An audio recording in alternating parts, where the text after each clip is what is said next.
संकल्प कर सकते हैं, मानसिक संकल्प बोलते हैं इसको। और अपने अपने मस्तक को अपने सुविधा के अनुसार ढक लीजिए, चाहे वो स्त्री हो, पुरुष हो, बालक हो, वृद्ध हो। छोटे बच्चे भी यदि कामना लेकर कथा सुनेंगे तो वो भी पढ़ाई में उनकी बुद्धि बहुत तेज होगी और हमेशा फर्स्ट डिवीज़न पास होंगे। हाँ, बुद्धि बहुत तेज होगी उनकी भी, इसलिए बच्चे भी संकल्प ले सकते हैं। और अब आप सभी लोग मुट्ठी बांधिए, मुट्ठी, दोनों हाथ की मुट्ठी बांधिए और ऐसे करिए जैसे हमने किया है।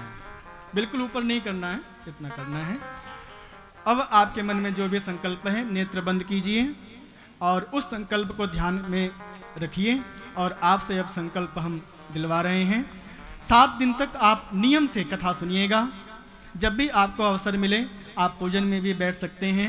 आचार्य विद्वान ब्राह्मण के द्वारा पूजन हो रहा है प्रातः 9 बजे से 10 बजे तक। अब आप सभी लोग मुट्ठी बांध करके अपने अपने संकल्प को, कोई भी एक संकल्प अपने मन में लीजिए और नियम से कथा सुनना है। ये संकल्प का मूल है कि हम 7 दिनों तक नियम से कथा श्रवण करेंगे, मन से कथा श्रवण करेंगे, पूरे 3 घंटे तक कथा श्रवण करेंगे।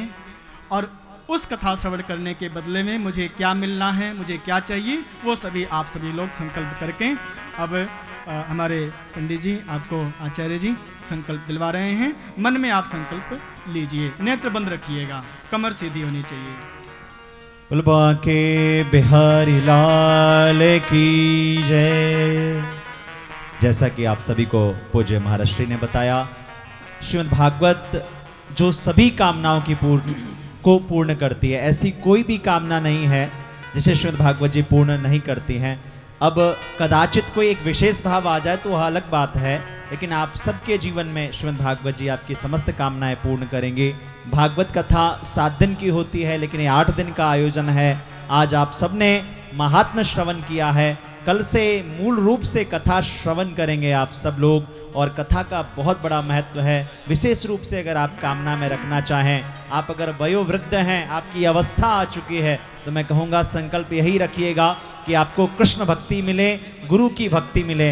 लेकिन परिवार में अगर आपके बच्चे हैं तो उनके लिए कामना रखिए कि उन्हें शिक्षा, स्वास्थ्य या समृद्धि या मिले, या कोई विशेष कामना हो आप रख सकते हैं, ये अवश्य रखिएगा। और मैं एक बार कहूँगा, सबसे पहले एक बार आप सब लोग हाथ जोड़ करके श्री ठाकुर जी को, श्री गुरु जी को प्रणाम करें, क्योंकि ये कहते हैं गुरु गोविंद दोनों खरे काके लागू पाए, बलिहारी गुरु आपकी जो गोविंद दियो मिलाए। यहाँ से अब श्री ठाकुर जी से जोड़ने की प्रक्रिया श्री गुरुदेव भगवान की होगी और आपका यह संकल्प पूर्ण होगा। एक बार सब लोग आपके, अगर कहीं और भी आपने गुरु दीक्षा लिया तो उनका भी ध्यान करके, पितरों को ध्यान करके आप प्रणाम कर लें। हरि ओम। गुरुर्ब्रह्मा गुरुर्विष्णु गुरुर्देवो महेश्वरः, गुरु साक्षात् परब्रह्म तस्मै श्री गुरवे नमः। संकल्प का एक विशेष विधान और एक नियम है जो मैं आपसे प्लीज आपको सबको बता दूं। अगर आप संकल्प करेंगे तो आपको नियम से कथा श्रवण करना होगा। अगले 7 दिन तक आप घर में कृपया प्याज लहसुन आदि का प्रयोग मत करिएगा। आप अगर कोई और करते हैं तो कोई बात नहीं, लेकिन आप प्रयास करिए कि आपके घर में ना बने।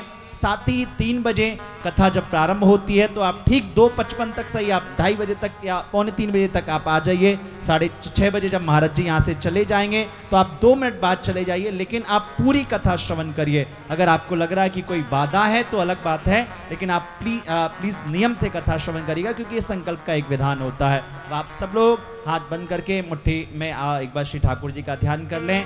और संकल्प के लिए आप सब की ओर से प्रतिनिधित्व करते हुए प्रधान रूप में हमारे आचार्य जी ने संकल्प कर दिया है और वहाँ पे प्रार्थना रख भी ली है। फिर भी आप ऐसा भाव रख लें, आपके हाथ में, दाहिने हाथ में थोड़ा सा जल है, अक्षत है और पुष्प है, और संभव हो तो कुछ दक्षिणा 10, 5, 1 या कुछ भी आप रख लें, ताकि आप संकल्प करेंगे। और मैं आपके साथ यहाँ से आप सबको श्रीमद् भागवत कथा श्रवण का संकल्प कराऊंगा। आप सब लोग बड़े श्रद्धा भाव से संकल्प करिएगा और अपना नाम गोत्र आप सबको लेना होगा। जब मैं बोलूंगा उस समय आप अपना नाम गोत्र ले लीजिएगा, ताकि आपको आपका ही लाभ मिले।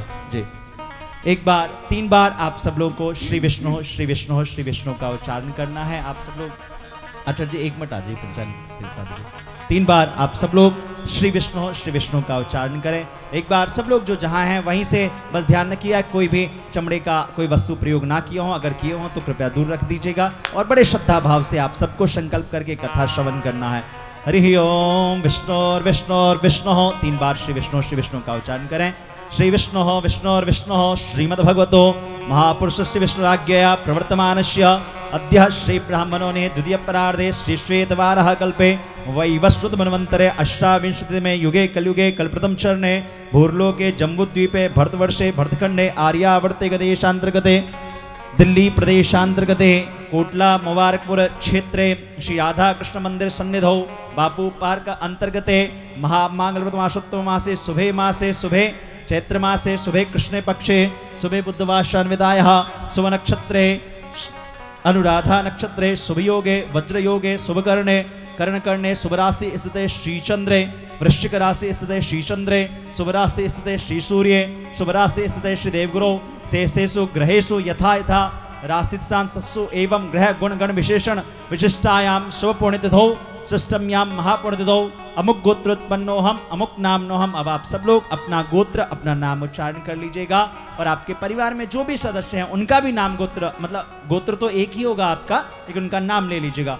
अमुक गोत्रोत्पन्नोहम अमुक नामनोहम। और जो साधु हो अच्युत गोत्र, साधुओं के लिए अच्युत गोत्र रहता है, लेकिन आप सबका अपना गोत्र होगा। अमुक नामनोहम अमुक गोत्रोत्पन्नोहम अहम यह जन्मनि जन्मांतरे वा श्री राधा कृष्ण चरणार्पित भक्ति प्राप्त्यर्थम लक्ष्मी प्राप्त्यर्थम अप्राप्त लक्ष्मी प्राप्त्यर्थम प्राप्त लक्ष्मी चिरकाल संरक्षणार्थम बलबुद्धि विद्या प्राप्त्यर्थम यशो विजय लाभम शत्रु पराजय सद्भिष्ट सिद्ध्यर्थम कायिक वाचिक मानसिक सांसर्गिक सकल दोष परिहारार्थम। अब कोई एक कामना आप अपने मन में रख लीजिएगा, कोई भी एक कामना। और मैं तो कहूँगा जो बड़े बूढ़े हैं कृपया वो यही कामना रखिएगा कि आपके ऊपर श्री ठाकुर जी की कृपा बरसे, क्योंकि कृपा अगर आपके जीवन में आ गई तो फिर कुछ भी रह नहीं जाएगा, फिर सब कुछ आपके पास आ जाएगा। लेकिन जो युवा बंधु हैं या जो पारिवारिक लोग हैं जिनके घर में कोई विशेष दिक्कत है, तो उस कामना को बस एक कामना रखिए श्रीमद् भागवत जी के आगे यह सानिध्य में कि यह कामना से हम पूरी कथा श्रवण कर रहे हैं और ये आपकी कामना पूरी हो। अगर आपने बहुत श्रद्धा विश्वास के साथ कोई कामना रखी होगी तो मैं आपको गारंटी के साथ कह सकता हूं कि अगले 41 दिनों में जब आप 7 दिन कथा पूरी श्रवण कर लेंगे, हवन में एक आहुति डाल देंगे, महाराज श्री से आशीर्वाद और वेदी पूजन कर लेंगे, तो आपकी कामना जरूर पूरी होगी। इसी भाव के साथ आप सब लोग सकल मनोकामना संसिद्ध्यर्थम कायिक वाचिक मानसिक सांसर्गिक सकल दोष परिहारार्थम सप्त दिवस श्रीमद् भागवत कथा श्रवण यथा संभव वेदी पूजन अहम करिष्ये। हरि ओम जज्जाग्रतो दूरम तथैवैति दूरङ्गमं ज्योतिघं ज्योतिरेकान्तन्मे मनः शिवसङ्कल्पमस्तु सुखारथिरस्वानि भजान्मनुख्याने नीयते भीषुभिर्वाजिनैव हृत्प्रतिष्ठं जदजिरञ्जविष्ठं तन्मे मनः शिवसङ्कल्पमस्तु सङ्कल्पसिद्धिरस्तु। ये संकल्प में आपने जो भी दक्षिणा रखा होगा इसको अभी आप संभाल के रखिएगा। कथा के बाद आरती हो जाएगी तो वो दक्षिणा आप वेदी पे या व्यासपीठ पे श्रीमद् भागवत जी पे समर्पित कर दीजिएगा ध्यान से, ये आप अलग ही रखें। और एक विशेष बात, अब आप सब लोग एक संकल्प में बंध गए हैं, कल से कथा अच्छे से प्रारंभ हो जाएगी। आज महात्मा की कथा आपने श्रवण किया है, कल से 7 दिन की कथा है। आप सबको नियम से कथा श्रवण करना है, नियम का पालन करिएगा और आप सब लोग तन मन धन से सेवा करिएगा। तन से भी सेवा कर सकते हैं आप, यहाँ किसी प्रकार से कार्यकर्ता बन के सेवा करके 2:30 बजे आके यहाँ की साफ सफाई की सेवा करके या जल पिला के या चरण पादुका की सेवा दे करके, क्योंकि यह कार्यक्रम सार्वजनिक है, आप सबके सहयोग से संभव होगा और संपन्न होगा। आइए अब हम सब लोग पूज्य महाराज श्री के पावन सानिध्य में चलें और अगले कुछ देर तक जहाँ कथा होनी हम सब लोग कथा श्रवण करें। एक बार प्यार से मुस्कुरा के बोलिए राधे राधे।